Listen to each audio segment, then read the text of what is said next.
Hi, everybody. Welcome to Busy Living Sober. Busy Living Sober. Busy Living Sober. It's episode 213. 213 episodes. Crazy. With Brynn Cicippio. And I said it right, didn't I? Absolutely. What's going on? How are you today? I am doing great today. As I said, I'm living the quarantine dream. I love that quarantine dream. Who would have ever even thought we'd be living in a quarantine? That's just a dream in itself, isn't it? Seriously. It's crazy. And you have 4 kids. I do. We are a very busy household from 1 to 16. And you're doing it and you're staying sober. So I am actually, so this is something that we had talked about was I am not a person in recovery, but I work with people who are in recovery. Right. And that's an interesting thing. And I would love to know, for one, what made you get into a field that you were going to help addicts and alcoholics? So this is my evolution of how I got to where I was. So my undergraduate degree is actually in criminal justice. And when I did my internship, I went to Westchester University, and you have to do a summer-long internship. I interned at the Adult Probation and Parole Department in Montgomery County. And then shortly after graduation, I got hired there. And the office is divided up into teams based on certain regions or certain focuses. And the team that I was on, to make a very long story short, we were working with individuals that were having problems following the rules, so to speak. So I was in court all the time. I was constantly issuing warrants, constantly going to jails to meet with people that had gotten rearrested and bringing them back to court. And as you can imagine, I mean, I would say anywhere between 80 to 90% of the individuals that I was working with had a history of substance abuse, right? So I did that for a couple of years, and then I thought to myself, there has to be something more to this, right? And so while it's fun, searching people's, homes and trying to find the drugs and, kind of playing detective, and there's certain aspects of it that I loved, it really was limited in how effective I was helping people. And I didn't want to play cops and robbers, right? That wasn't my goal in life. So I was looking up schools in the Philadelphia area for graduate programs, and I came across LaSalle University. At the time, their graduate program was called Clinical Counseling Psychology, and they had a marriage and family therapy track in there. And I was like, oh, this really speaks to me. I'm always what I call interviewing people when I meet with them. I want to know who they are and where they came from and about their experiences. It's just, I really love connecting with people. So I went to school while I was working at the probation and parole department. But the criminal justice system is something that I've always enjoyed working with anyway, right? And when you talk about working with systems, which is what marriage and family therapists do, we work with systems. I mean, there's no more complex system than the criminal justice system, right? So after I graduated, I worked for an outpatient agency that was contracted with the criminal justice system. So again, a lot of the individuals I was working with there had a history of drug and alcohol abuse. And then I made the transition full time. And then eventually I was working for the drug court program in Montgomery County. And then I was the clinical supervisor there. And then after that, went and broke out into my own private practice. So really, I would probably say all of my experience clinically has been working with individuals that have a history of substance abuse. And either they have the history of substance abuse, or they're married to someone, or they were raised by alcoholics or addicts. So again, my training as a marriage and family therapist is I may work with one person sitting in front of me, but we're going to talk about the whole family system. Okay, I have so many questions for you. For one, I love that you came. It's so interesting how I always feel like it's divine intervention, right? Like it doesn't matter because always, God gets in the way, gets into it somehow. And so when you met the people that had been incarcerated or were going to be incarcerated or were being sentenced, What percentage of those people would you say we're battling the disease of addiction? We're going to call the addiction because that's the total Yeah, umbrella thing that right. in mental health. And for the people that are listening, if you deal with insurance companies, right, you can say this, it's all underneath the mental health, right? Yeah, yeah. I, honestly, Bizzy, I mean, at any given time, probably anywhere to 80 to 90%. And the individuals that I would say fall under the lower category of 80%, it's probably only because they haven't identified or been honest about that other piece that's been happening for them. Isn't that interesting? Or no one has identified it, Right. you know? It's so crazy. And when you mention drug court, and people who don't know, because we have people listening all over the world. So if you were to say drug court, and Montgomery County is in Pennsylvania, it's in southeastern Pennsylvania. I'm just going to throw that out there. And so that being said, so what is drug court? Okay, so Drug Court's a phenomenal program that was actually started in Miami-Dade County, Florida, I think back in 1987, I want to say, don't quote me on that, by a judge who saw what I was seeing, that so many people kept coming through this revolving door of the criminal justice system, had a history of substance abuse or had a history of addiction, and nothing was changing. You could put them in jail and it wasn't changing. They needed treatment. So drug court combines intensive court interaction with intensive treatment to support sobriety. And I believe now in the United States, there's over 3,000 drug court programs. Wow. Yeah. So it's really phenomenal. It's amazing. And then, so then when you get your client, now your clients today are from, do a majority of them battling addiction? One or the other, or someone in the group? Yeah, I would say probably about 70 to 75% of the individuals that I work with there's some history somewhere in the family, if it's not directly with them, that substance abuse is present. The family piece. Yeah, huge. No man is an island, right? It is so crazy.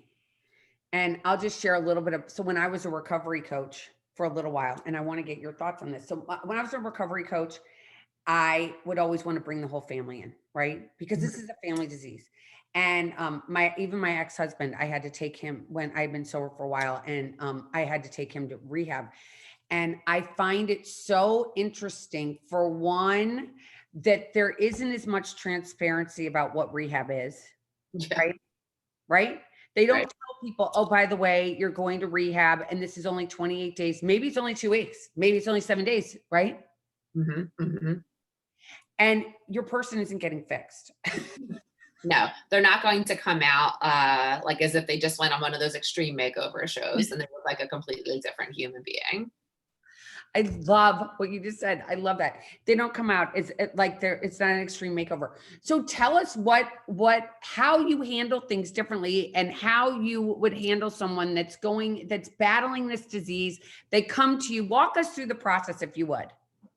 So a couple of things specifically about me and specifically about my practice. So one thing that I don't do that I think a lot of therapists do is I don't do this like very fill out 45 pages of intake paperwork information.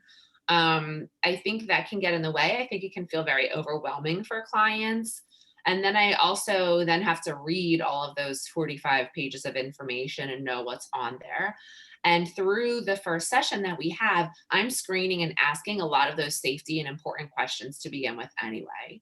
And then going from there, it really depends on whether, am I working with a couple? Am I working with an individual? Or am I working with the whole family?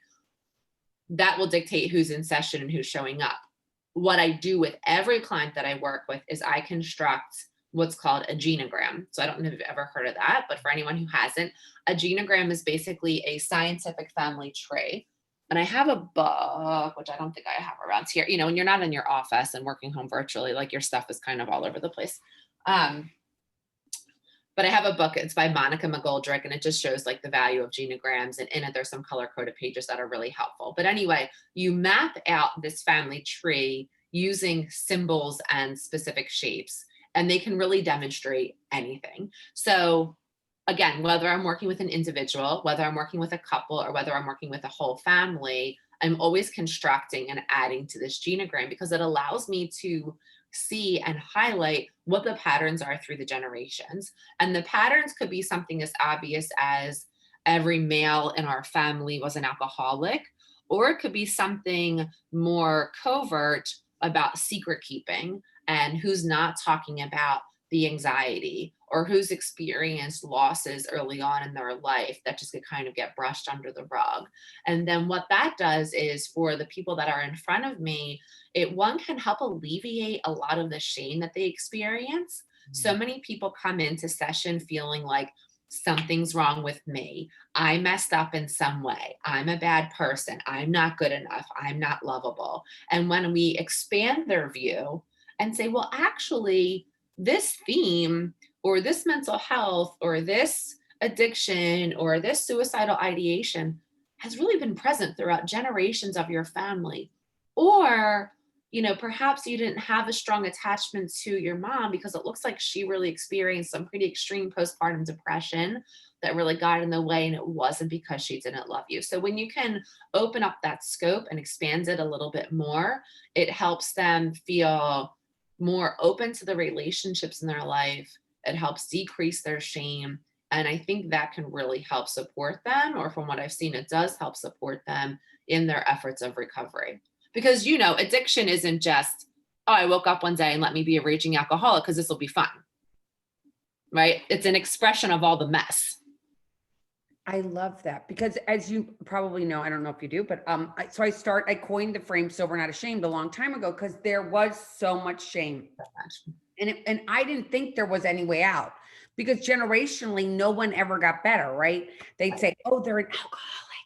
But then when it came to like, oh, you can actually change, there's actually solutions out there, was like, wow, okay, I can actually change. I love that you go and you bring that family piece in, because again, I think it is so utterly important to realize you don't get a makeover. You don't go and come out and totally made up and have new hairdo, new outfit and everything else, and you've lost 50 pounds. It's the person is still there. And in fact, I think that when people go into treatment, it's just literally the very beginning, like you've just scratched the surface, right? Yeah. So, and because I do family therapy, again, whether it's an individual that I'm working with, or always exploring those relationships and the value of those relationships, the framework in which I operate under is called contextual family therapy. That's deep work. So I tell all my clients, we're going to be together for a period of time. This isn't like you come in for 6 months, once a week, and then you're done, right? That there's layers of stuff that we have to go through.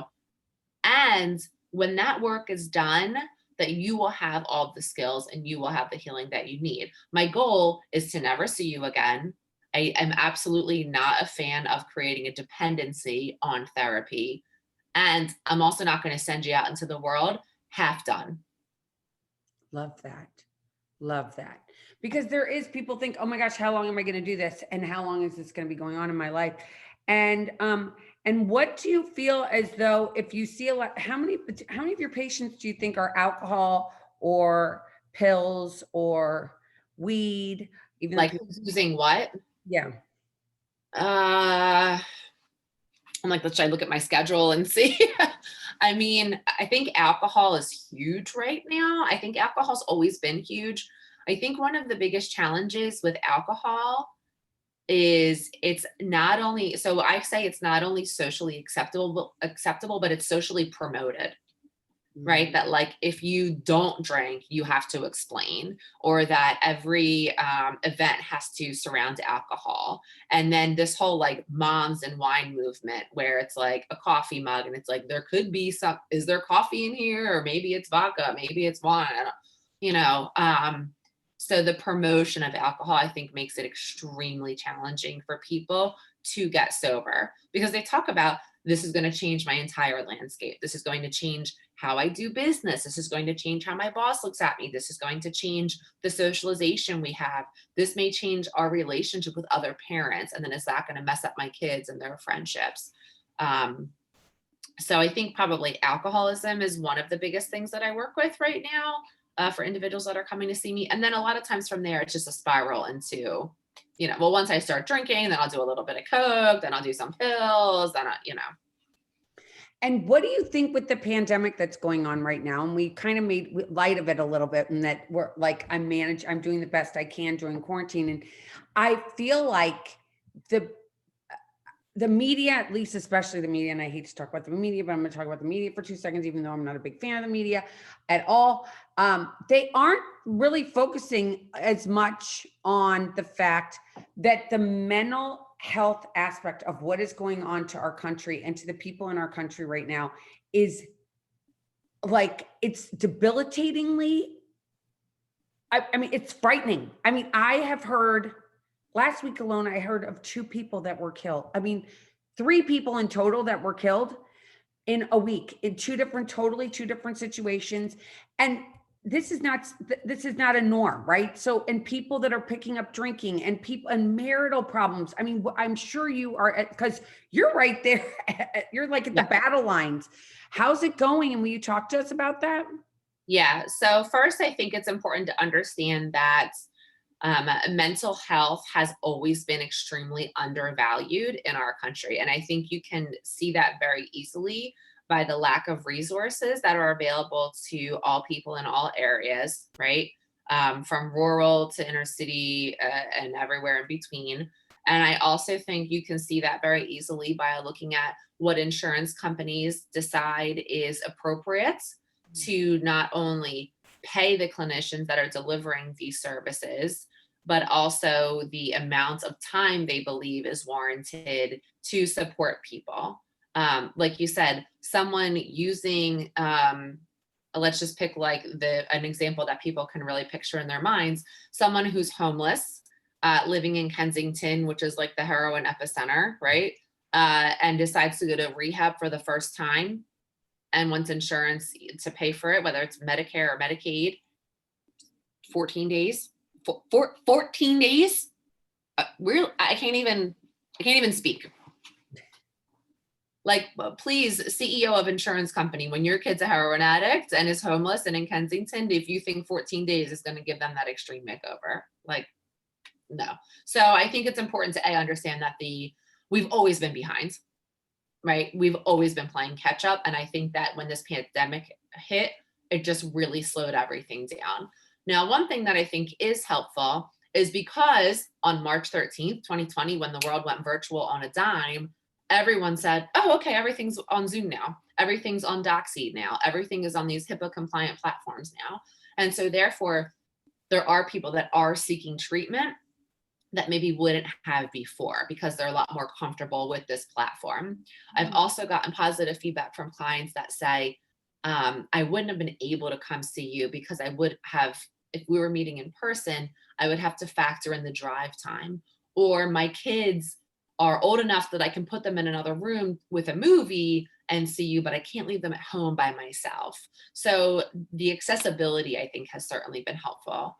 But as far as like the mental health, it's not good. And it's not good for anybody. And so it's not good for people that have really never had pretty serious mental health concerns before. And then for people that have always struggled, it's really magnifying the stress that they're experiencing. So I'm certainly seeing a lot of people that are coming in that maybe say, before this, I would have been, I never in my million years would have someone said to me that, you're having panic attacks and now you're having panic attacks and you need to come in. Now, as far as the drinking and the drugs aspect of it, there's just no deterrence anymore. So a natural deterrent would be, I have to get up in the morning and I can't go into work smelling like a brewery. Well, now you can just sit behind the computer screen and check emails all day in your pajamas, didn't brush your teeth for 3 days and nobody knows. I never even thought of that. Oh my gosh, I never even thought of that, Brynn. That's crazy. Yeah, so all those natural deterrents, I have to get up early. We have to go to the kids' events. I have to give a presentation. I have a meeting with my boss. I have to meet with clients. So many, and there's people that log into these larger group meetings that don't even turn their camera on because they're in such a disheveled state. whether it's hungover or just tired or whatever the case may be. And everyone's dressed from the waist up. No, no one's even putting like good pants on. Pants on, they might not be good. They have holes in them. So all of those natural deterrents aren't in place anymore. That's so interesting because I never thought about that. I never thought about people having to get up to go to work. Like that is a deterrent, like, and people being around you to smell you. Cause I guess honestly, when I drank, I remember going to church and I would have bathed in Chanel and people would be like, oh my God, I can still see from last night. I'm like, what? That's so fascinating. I never even thought about that aspect. And how many of your clients use 12-step? How does 12? So that's probably a mix, right? So that's probably 50-50, I would say. There's a lot of hesitation with going into a public group setting, even though it's anonymous, right? But which I totally understand. Who wants to walk into a room full of strangers and admit to something that you already feel so shameful about? So I talk with them about the value of that and how everyone else is there too. And you're not walking into a room full of, we aren't addicts, right? And that can be supportive in and of itself. But what I tell people is I support the 12 steps. I support, honestly, any type of healthy, positive peer support. My box that you need to check for that is you have to have someone that you can talk to about your addiction that doesn't have authority over you, like a parole officer, like your boss, maybe like your parent, and that also doesn't have that strong emotional relationship with you, like a sibling or like your spouse, because those people, there's great consequences when you express your feelings to them, or when you express that you're struggling, or if you express that you had a relapse. So you need this third person that you trust, who also is a little bit more independent, that you can call up and say, hey, I'm having cravings. Hey, I screwed up yesterday. Hey, what do you do when you're faced with this situation? So I don't care if you find that person in AA, ACOA, smart recovery, whatever the case may be, but you need to have that third person, that independent party there. It doesn't judge you, right? Exactly. Exactly. Because we all feel so judged. Everyone does all the time. And it can be debilitating, right? It can be like, and I think the biggest thing that is ourselves, right? We judge ourselves the most.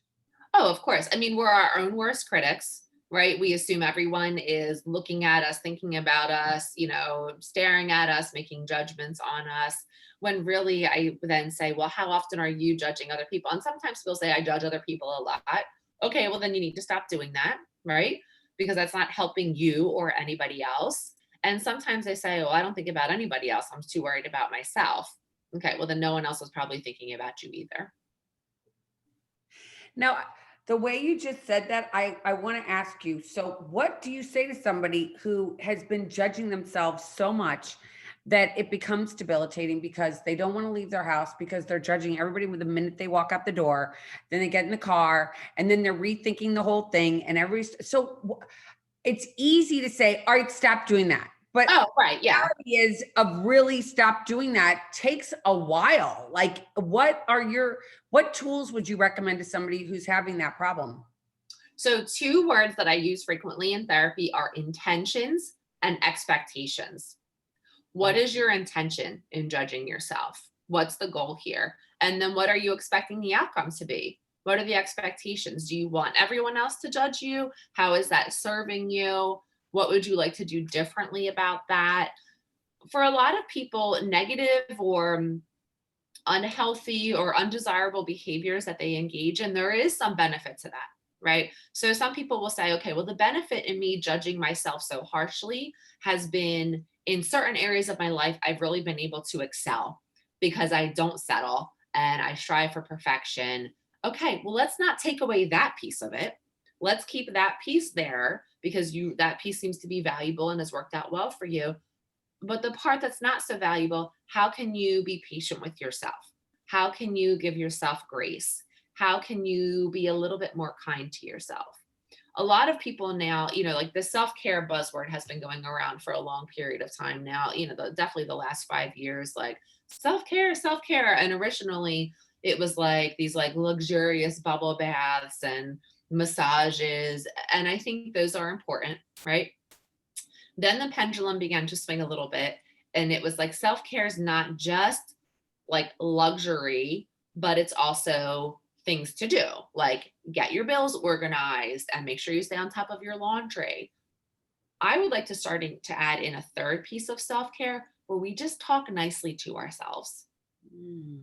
Because if we're not, I mean, we can engage in all the bubble baths and be as organized as we want, but if when we look in the mirror, we're not talking nicely to ourselves and we're not thinking nice things about ourselves, all of that other type of self-care, it's limited.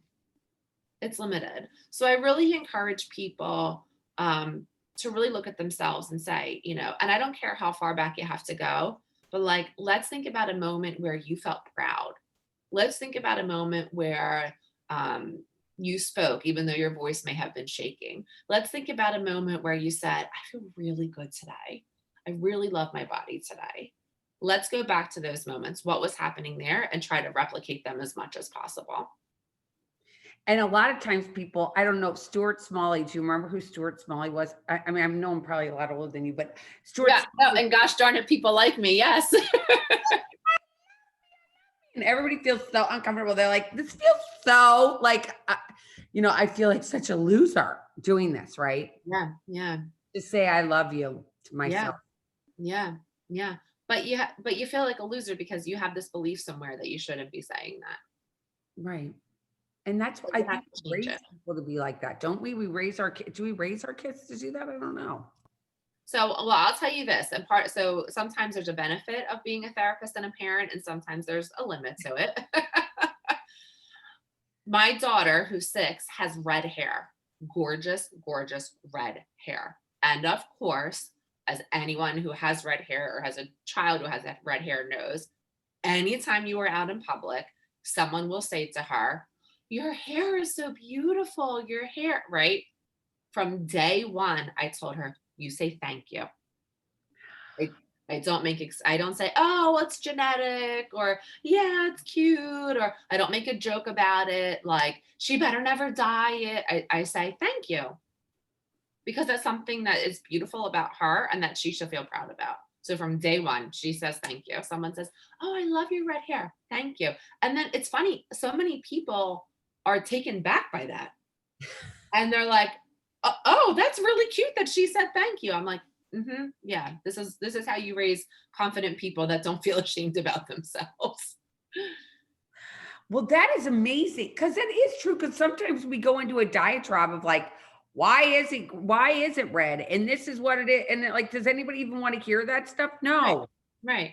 Or even about women say, oh, I love your dress. And we either say how cheap we got it for, right? Or we point out that there's like a hole in it somewhere or something.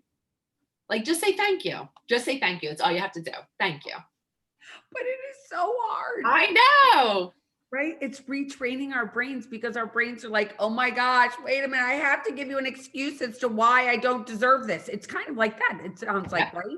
Yep, exactly. Exactly. I have to tell you all the reasons why this isn't true. Now, do you still help people that are incarcerated or were incarcerated?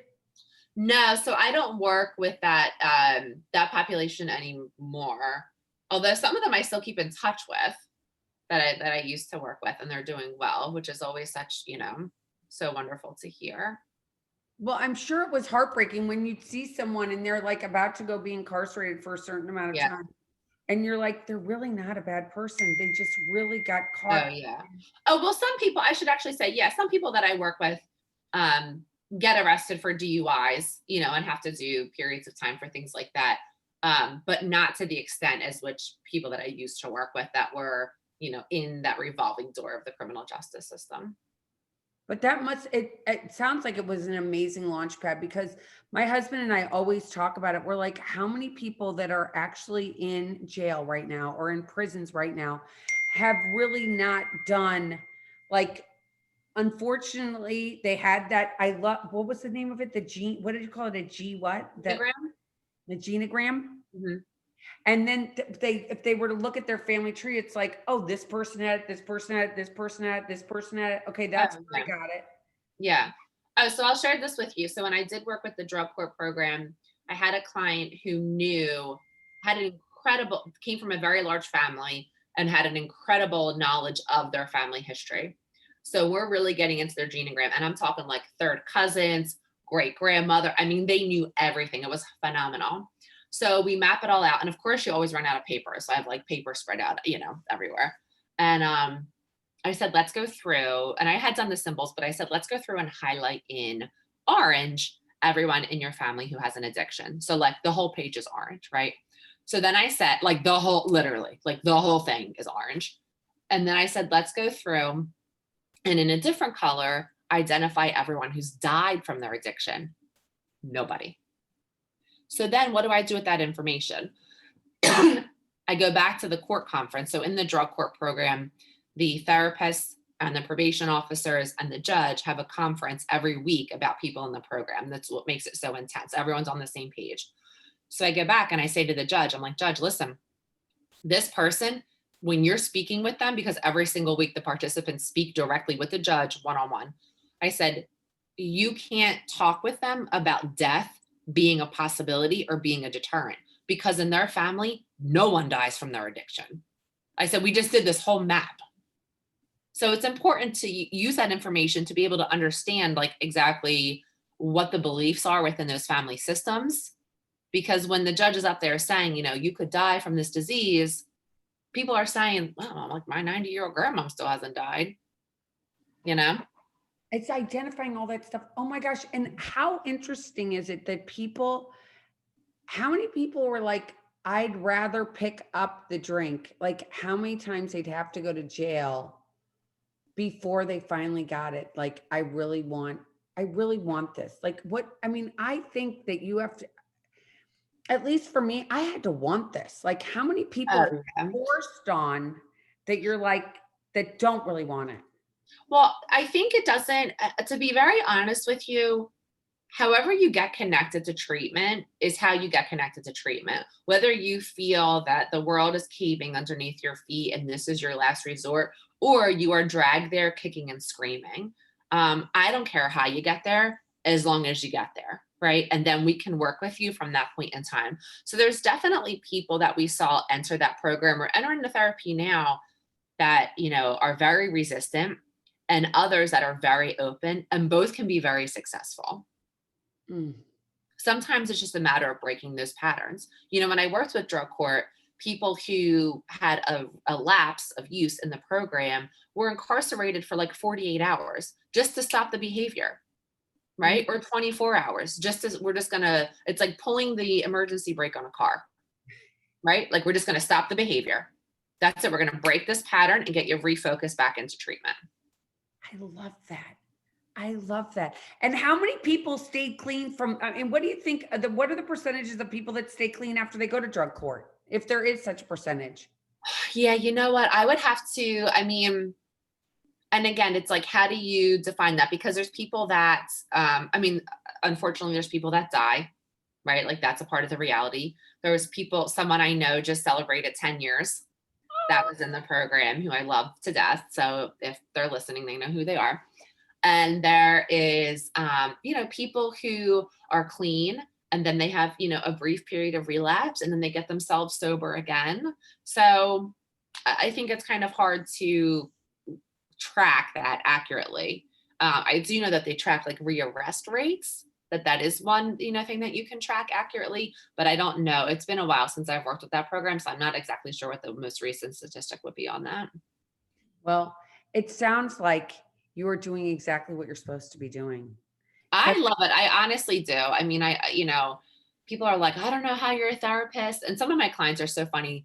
They're like, I don't know how you listen to someone like me all day long, and I say to them, because it's not, while I have great empathy for your pain, and while I certainly feel your pain, and there's days that I'm very tired after I work all day and seeing clients, I also see the human in you. And I also love all of my clients and care about them very deeply. And I see their potential as well. So part of my job not only is to carry that pain, but it's also to carry that hope for them. And when you see progress, even in the smallest of ways, it's really incredible. Really is. It's awesome. It's awesome. Well, Brynn, this has been incredible. And so people, if they want to see you, I'm going to have your information in the actual notes, and you take, so obviously anybody can be anywhere around the world at this point, right?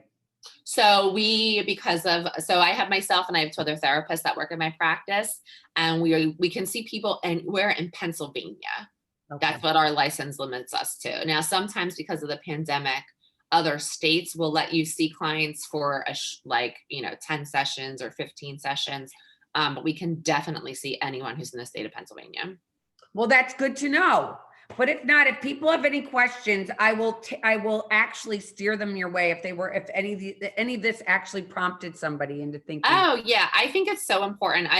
Sometimes we have clients that we can't work with either because of a scheduling issue, or if they have an insurance that, we're not paneled with, or whatever the case may be. I tell clients all the time, I'm like, send me the information, ask me the questions, because it's the number one success factor in therapy is the therapeutic relationship. And so it's so important that you feel comfortable and get connected to someone that makes sense to you and that works for you. So I'm definitely open to helping people get connected in whatever way they can. So definitely email me, call me, and I will help you as much as I possibly can. Well, thank you so much again, Brynn, for coming on, and thanks for sharing all this amazing information. It's been awesome getting to know you. This has been wonderful. I love it. Thank you so much for having me. Well, thank you. And everybody, thanks for listening. And until next time, keep getting busy, living sober. Bye-bye.